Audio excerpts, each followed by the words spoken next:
جہاد زندگانی میں جب انسان نے سفر کرنا ہے نا، تو اگر وہ کمزور پڑے گا تو سفر نہیں کر سکے گا، گھبرا جائے گا تو سفر نہیں کر سکے گا۔ کیا کہا تھا اقبال نے؟ تندی باد مخالف سے نہ گھبرا اے عقاب، یہ تو چلتی ہے تجھے، یہ تو چلتی ہے تجھے اونچا اڑانے کے لیے، اونچا اڑانے کے۔ میں نے سنا ہے، مجھے پکا نہیں پتا، میں نے سنا ہے کہ ہوا تیز ہو تو جہاز کی سپیڈ لوگ بڑھا دیتے ہیں۔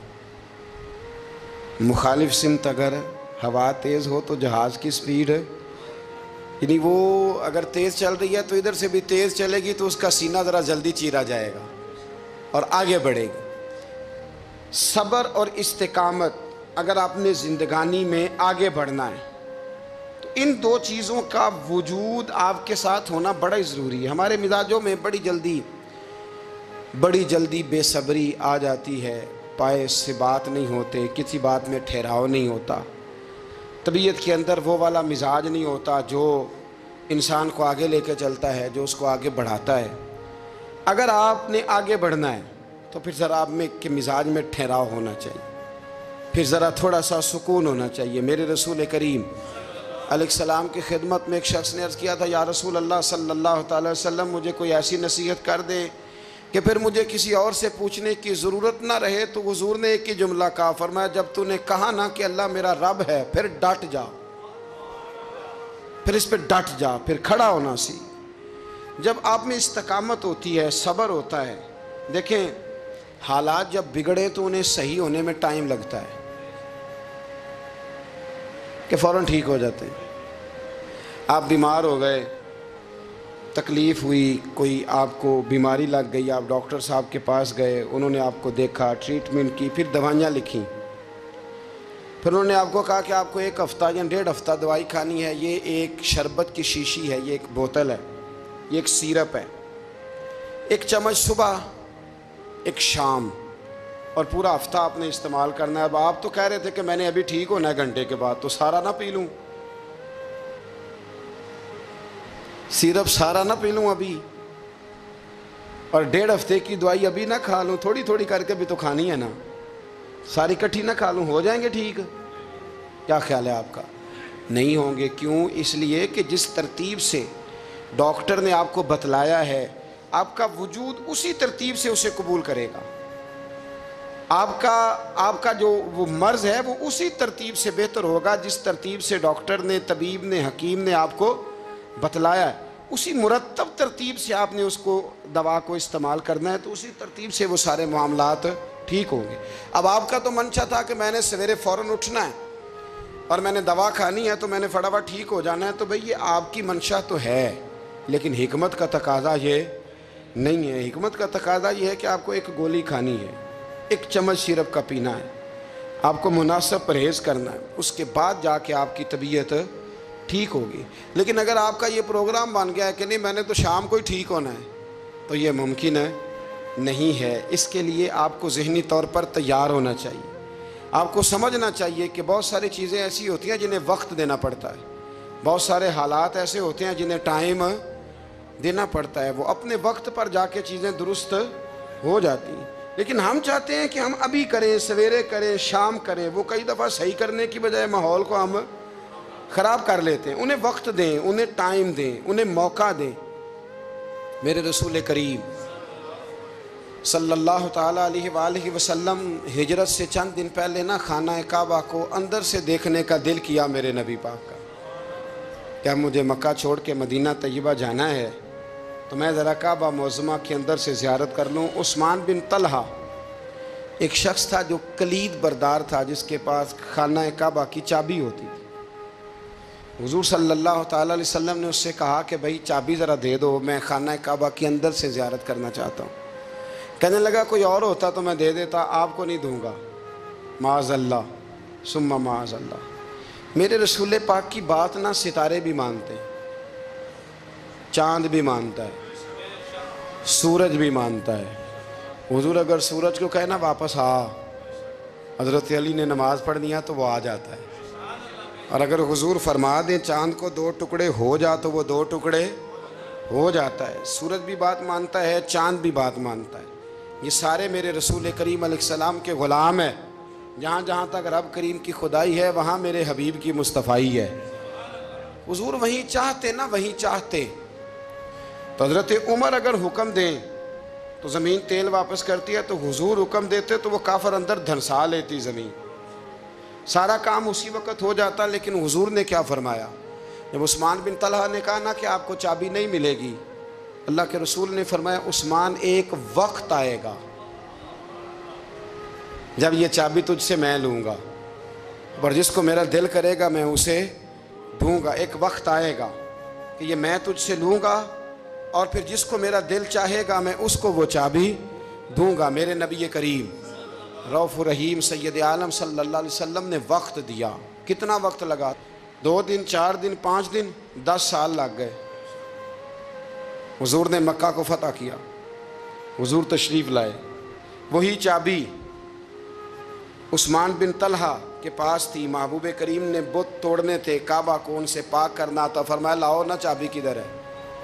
عثمان کہتے ہیں حضور نے تو بات نہیں جتلائی، پر مجھے وہ لفظ یاد تھے کہ عثمان ایک وقت آئے گا، ایک، سمجھیے گا بات کو، ایک وقت آئے گا جب چابی میں لوں گا، اور پھر جس کو میرا دل کرے گا میں اسے، پھر وقت آ گیا۔ پھر حضور نے چابی لے لی، پھر نبی پاک نے بت توڑے، پر قربان جاؤں مدینے والے محبوب کے طریقے پر، فدا ہو جائیں حضور علیہ السلام کے کمال درگزر پر۔ جب حضور فارغ ہوئے نا بیت اللہ کو صاف کر کے، تو فرمایا کدھر ہے ابھی عثمان بن طلحہ؟ وہ آئے تو حضور فرمانے لگے یہ چابی پہلے تیری خاندانی وراثت تھی، پھر میں نے اپنے وعدے کے مطابق لے لی، اب میں تمہیں واپس کر رہا ہوں، اب یہ چابی میں تمہیں واپس کر رہا ہوں، میں یہ چابی میں تمہیں دے رہا ہوں، لہذا اب تیری نسل سے بھی قیامت تک کوئی نہیں لے گا، میں تمہیں یہ چابی دے رہا ہوں۔ تو بھائی وقت کا انتظار کریں۔ اور عثمان بن طلحہ کہتے ہیں میں نے حضور کا یہ کمال کرم دیکھا تو میں کلمہ ہی پڑھ گیا، میں مسلمان ہی ہو گیا۔ وقت کو دیکھیں، وقت کا انتظار کریں، آنے والا ٹائم دیکھیں۔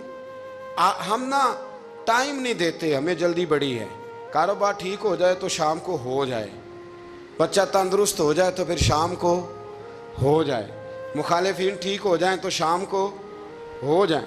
ہمارے سارے کام شام سے پہلے پہلے، بلکہ جو ولی بننا چاہتا ہے وہ بھی کہتا ہے 1.25 گھنٹے میں بنا دو، لیٹ نہ کرو۔ کیونکہ بہت سارے تو کہتے ہیں یہ ایک نظر کریں، میں نے کہا آپ کوئی عمل بھی کریں نا، آپ تھوڑی محنت بھی کریں نا۔ کہتے ہیں ایک نظر کریں۔ ہمارے درویش کہا کرتے تھے کہ آج کل مرید کہتے ہیں نہ نماز پڑھاؤ، نہ روزہ رکھاؤ، نہ وظیفہ کراؤ، نہ کوئی اور کام کراؤ، سانو ایویں ہی بخشاؤ۔ تو بھئی اللہ نے خود 5 نمازیں فرض کی ہیں، رمضان کے روزے فرض کیے ہیں، زکوٰۃ فرض۔ تو جب اللہ نے ذمہ داریاں لگائی ہیں تو پھر کون ہے جو بغیر ذمہ داریوں کے آگے جائے؟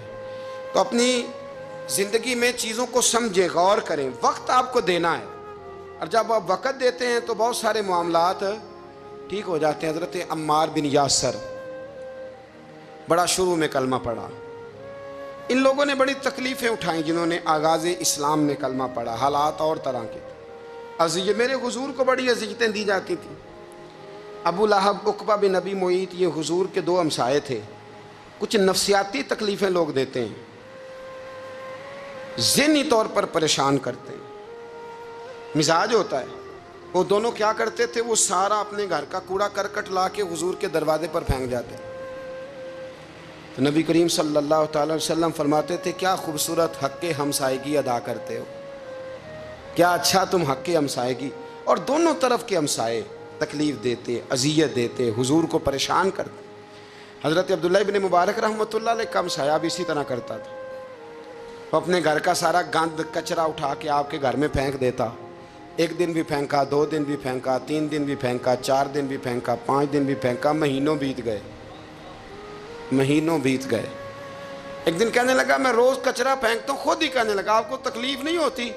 آپ فرمانے لگے میں نے ایک برتن رکھ دیا، ایک جھاڑو رکھ دیا ہے، جب تو کچرا پھینکتا ہے تو میں اٹھا کے باہر پھینک آتا ہوں، اب تو بند نہ کرنا، اس لیے کہ مجھے عادت ہو گئی ہے، اب میں نے اپنے ٹائم میں سے نا ٹائم اس کچرے کو دینا شروع کر دیا ہے، اب تو بند نہ کرنا، اس لیے کہ مجھے اب اس بات کی عادت ہو گئی، اب میں روز اٹھاتا ہوں اور اٹھا کے ذرا باہر پھینک آتا ہوں، میں عادی ہو گیا ہوں تیری اذیت کا، اب میں تیری تکلیف کا۔ آپ میں سے بہت سارے لوگ شہروں کے رہنے والے ہیں، ہمارے دیہاتوں میں یہ ہوتا تھا کہ کسی بوڑھے بابے کو نا بچے چھیڑتے تھے، کبھی کبھی غلط کرتے تھے، ایسا کرنا نہیں چاہیے، لیکن بزرگ کو چھیڑتے تھے، تنگ کرتے تھے۔ کبھی وہ بچے نہ چھیڑتے تھے تو بزرگ خود کہتے تھے کہاں مر گئے آج سارے۔ اصل میں وہ پیار ہوتا تھا، وہ پیار لگ جاتا تھا، بتاتے نہیں تھے، لیکن علاقے کے بچوں کے ساتھ نا وہ غصہ ہوتا تھا، وہ چھیڑتے تھے۔ لیکن نا کئی دفعہ کوئی بندہ دشمنی کرتا ہے تو بندے کو اللہ کے قریب کر دیتا ہے، سجدے کا ذوق بڑھ جاتا ہے، عبادت کا مزاج بڑھ جاتا ہے، انسان کی طبیعت کے اندر خاص قرب آتا ہے۔ حضرت عمار بن یاسر رضی اللہ تعالیٰ عنہ فرماتے ہیں کہ بڑی تکلیف دیتے۔ حضرت عمار بن یاسر رضی اللہ تعالیٰ عنہ کی جو والدہ ہیں وہ اسلام کی پہلی شہیدہ ہیں، حضرت سمیہ ان کا نام تھا، اسلام کی پہلی شہیدہ۔ ان کے زیر ناف ابو جال نے نیزہ مار کے انہیں شہید کر دیا۔ حضرت عمار بن یاسر رضی اللہ تعالیٰ عنہ فرماتے ہیں کہ میرے والد کو اتنی تکلیفیں دی گئیں کہ وہ ان اذیتوں کی وجہ سے دنیا سے پردہ کر گئے۔ حضرت عمار بن یاسر کو خود کافر اتنا مارتے تھے کہ وہ اپنے حواس کھو بیٹھتے تھے اور ایسی باتیں کرتے تھے کہ سمجھ نہیں آتی تھی کہ یہ عمار بن یاسر بول رہے ہیں۔ اتنی سخت اذیت دیتے، اتنی سخت۔ دکھ قبول محمد بخشا، راضی رہن پیارے، دکھ قبول محمد بخشا، بس راضی رہن۔ اتنی تکلیف دیتے کہ حضرت عمار بن یاسر حواس کھو بیٹھتے، تکلیف میں آتے، بڑا سہا، بڑا برداشت کیا۔ ایک دن میرے رسول پاک تشریف لائے اور حضور نے کہا او آل یاسر میں تمہیں مبارک دینے آیا ہوں، رب کریم نے تمہارے لیے جنت میں مکان بنا دیے ہیں۔ حضور نے تمہارے لیے، اللہ نے تمہارے لیے جنت میں مکانات، تمہیں مبارک ہو، تمہاری اذیتیں، تمہاری تکلیفیں، تمہارے درد، تمہاری راتیں کام آ گئیں، مالک نے تمہارے لیے مکانات بنا دیے ہیں، حالات ٹھیک کر دیے ہیں، طبیعتوں میں بہتری آ گئی ہے۔ میرے محبوب کریم رؤوف الرحیم سید عالم نور مجسم شفیع معظم آقا دو عالم صلی اللہ تعالیٰ علیہ وسلم نے انہیں خوشخبری سنا دی۔ حضرت عمار کہتے ہیں پھر حالات بدلے، پھر میں نے جو مجھے اذیتیں دینے والے تھے میں نے انہیں گڑھوں میں گرتے دیکھا۔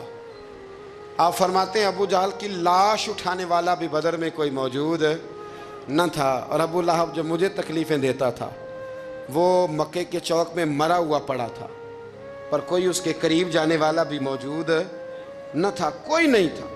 آپ فرماتے ہیں وہ حالات بھی، حضرت عمار کا اپنا کیا حال ہوا ہے، اب تو گزارش ہی کرنی ہے، اب مدعا کیا سنانا ہے، اب تو بات کرنی ہے۔ فرماتے میں آگے بڑھا اور جیسے بھی ہوا میں نے حضرت عمار بن یاسر کو راضی کیا۔ حضرت عمار کہتے ہیں ایک وقت وہ تھا اور ایک وقت یہ ہے، جب دونوں وقتوں کو دیکھتا ہوں تو کہتا ہوں الحمدللہ رب العالمین۔ یہ ساری تعریفیں اس رب کے لیے ہیں جو تمام جہانوں کو پالنے والا۔ وقت دیں معاملات کو، ٹائم دیں۔ آپ دیکھیں اللہ تبارک و تعالیٰ بڑا کریم ہے، وقت کے ساتھ جب چیزیں تبدیل ہوتی ہیں اپنے ٹائم کے۔ حضرت بلال حبشی رضی اللہ تعالیٰ، بڑا مشکل نہیں، اکیلا آدمی، غریب آدمی، مکے کے سارے سرداروں کے قابو آ گیا۔ حضرت حسان کہتے ہیں میں نے خود اپنی آنکھوں سے دیکھا، حضرت بلال کے گلے میں رسی ڈال کے بچے کھینچا کرتے تھے۔ یار خاصا مشکل کام نہیں۔ امیہ بن خلف ڈنڈوں سے مارتا ہے، آپ کے ہاتھ اور پیر چارپائی کے نیچے رکھ کے تو اوپر بیٹھے رہتے بڑی بڑی دیر، بڑی تکلیف نہیں، بڑی اذیت نہیں، لیکن حضرت بلال حبشی فرماتے ہیں پھر میں نے وہ سارے دکھ مٹتے دیکھے۔ وقت بیت گیا، وہی امیہ بن خلف ایک دن گھوڑے پہ تھا، گھوڑے اپنے کو تیار کر رہا تھا، لگام ڈال رہا تھا۔ حضور علیہ السلام گزرے تو فرمایا کیا کر رہے ہو؟ کہنے لگے اس گھوڑے پر بیٹھ کے آپ کو شہید کروں گا۔ تو حضور فرمانے لگے تیاری کر لے، تجھے قتل میں نہیں کرنا ہے۔ پھر جنگ کے موقع پہ نا ہلکی سی خراش لگائی رسول پاک نے اسے، یہاں گلے پہ، تڑپتا تھا، روتا تھا، سسکتا تھا۔ لوگ کہتے تھے امیہ کیا ہو گیا، اتنا سیانہ بندہ یہ کیا کرتا ہے؟ تو کہنے لگا تمہیں پتہ نہیں مجھے تکلیف کتنی ہے، ضرب تو چھوٹی ہے پر تمہیں پتہ نہیں لگائی کس نے ہے۔ ہے تو چھوٹی پر تمہیں خبر نہیں کہ لگائی کس نے ہے، کس نے یہ ضرب لگا دی ہے، پھر تڑپ کر سسک کر مرا۔ حالات بدل جاتے ہیں، حالات میں تبدیلیاں آ جاتی ہیں۔